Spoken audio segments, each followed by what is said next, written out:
IIT BHU gangrape case में 3 आरोपियों को गिरफ्तार किया जा चुका है। तीनों भारतीय जनता पार्टी से जुड़े थे और इनमें से एक तो चुनाव लड़ने की तैयारी भी कर रहा था। नमस्कार, स्वागत है आपका उल्लेख न्यूज में और मैं हूं आपके साथ Gayatri Chauhan. IIT BHU gangrape case में 3 आरोपियों को गिरफ्तार कर पुलिस ने उनसे पूछताछ की और उसमें क्या बातें निकल कर आई, आइए विस्तार से बताते हैं। पुलिस के मुताबिक तीनों आरोपी बीएचयू गैंगरेप केस के अलावा यौन उत्पीड़न की 3 और घटनाओं में भी शामिल थे। मीडिया रिपोर्ट्स के अनुसार तीनों आरोपी हमेशा बीएचयू कैंपस का चक्कर लगाते रहते थे और कथित तौर पर इस तरह के मौकों की खोज में रहते थे। इंडियन एक्सप्रेस ने इस केस की जांच में शामिल पुलिस अधिकारियों के हवाले से रिपोर्ट पेश की है।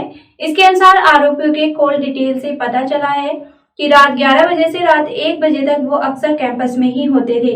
इसके अलावा पुलिस सीसीटीवी फुटेज की भी जांच कर रही है। फुटेज में भी इन आरोपियों को अक्सर इस अवधि में कैंपस में देखा गया। तीनों आरोपियों के घर बीएचयू कैंपस से लगभग 3 किलोमीटर की दूरी पर हैं। आरोपियों के नाम कुणाल पांडे, सक्षम पटेल और अभिषेक चौहान हैं। 1 और 2 नवंबर की दरमियानी रात को हुई घटना के लिए इन तीनों आरोपियों को गिरफ्तार किया गया। रिपोर्ट के अनुसार इस घटना के 2 दिन पहले भी एक अन्य लड़की को भी इसी तरह की परेशानी का सामना करना पड़ा था। पीड़िता ने प्रोक्टर ऑफिस को इसकी सूचना भी दी थी।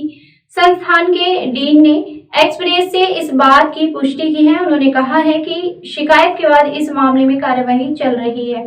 हालांकि पुलिस के मुताबिक उनके पास इस मामले में कोई शिकायत नहीं पहुंची है।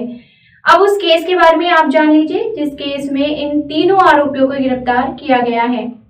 1-2 नवंबर की दरमियानी रात को बीएचयू की एक छात्रा अपने एक साथी के साथ बीएचयू कैंपस में ही कहीं जा रही थी।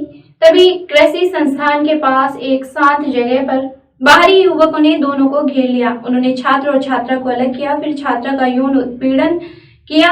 आरोप है कि उन लोगों ने जबरन छात्रा के कपड़े उतरवाए और मारपीट कर छात्रा का मोबाइल छीन लिया, उसकी तस्वीर भी ली। तीनों आरोपियों को गिरफ्तार कर कोर्ट में पेश किया गया है, जहां कोर्ट ने उन्हें 14 दिन की न्यायिक हिरासत में भेज दिया है। तीनों भारतीय जनता पार्टी से जुड़े थे और इनमें से एक तो चुनाव लड़ने की भी तैयारी कर रहा था। हालांकि इस मामले के सामने आने के बाद बीजेपी ने तीनों आरोपियों को पार्टी से निष्कासित कर दिया है।